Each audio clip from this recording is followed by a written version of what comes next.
Please help me to reach 1,000 subscribers. I used to believe my marriage was solid. After more than 8 years together, I was convinced my wife, Sarah, and I were unshakable.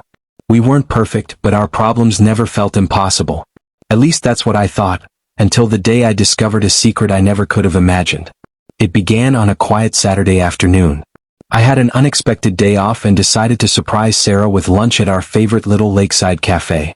It was our special place, the spot where we'd spent countless weekends talking, laughing, and dreaming together.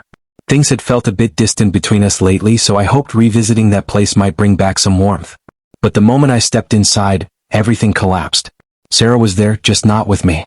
She was sitting across from a man I had never seen before. They were smiling, leaning toward each other, their faces close in that unmistakable way two people look when they're deeply connected. I stopped dead in my tracks. My mind scrambled for an explanation. Maybe I was wrong. Maybe I was misreading the situation. But then she looked up. In that single glance, the truth hit me harder than anything ever had. Her eyes widened in shock, then guilt, before she quickly turned away like nothing unusual had happened. The man beside her kept talking, totally unaware that their secret wasn't a secret anymore. A wave of disbelief rolled through me, followed by a heavy, painful clarity. My wife hadn't just slipped up or made a mistake. This was intentional.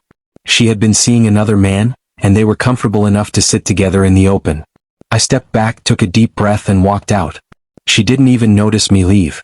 Over the next few days, my shock hardened into something sharper. I wasn't going to confront her blindly. I needed answers. So I watched her.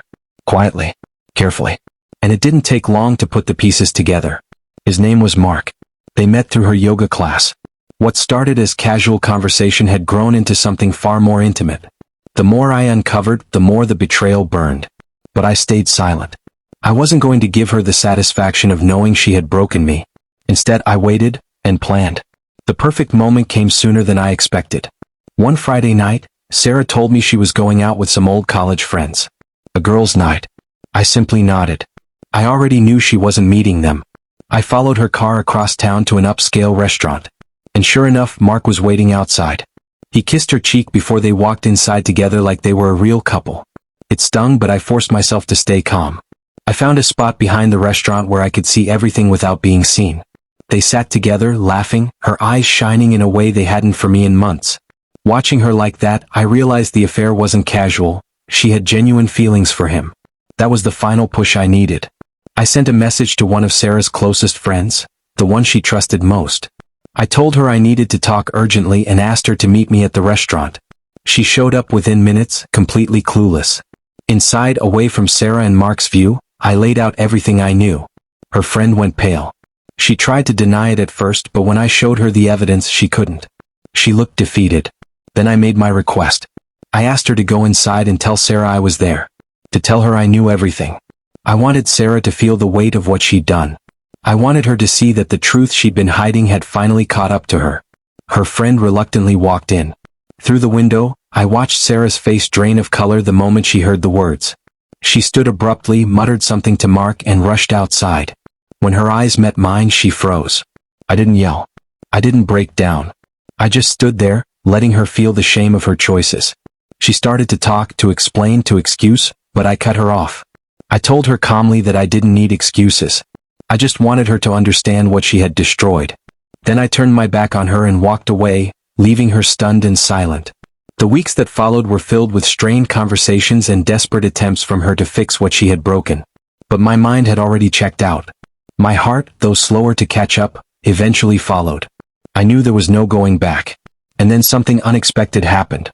Mark contacted me. He called, thinking he could apologize and smooth things over. He genuinely believed a simple conversation could undo everything. I let him talk, pretending to listen, letting him think I cared. When he finally finished, I spoke calmly.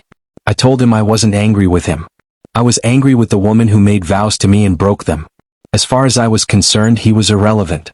But I wanted him to understand that being with her meant inheriting the disaster she had created. When he saw her again, I hoped he realized he wasn't stepping into a fairy tale. He was stepping into the aftermath of her choices. And just like that, I walked away from both of them, ready to rebuild my life without the lies that once disguised themselves as love. Please help me to reach 1,000 subscribers.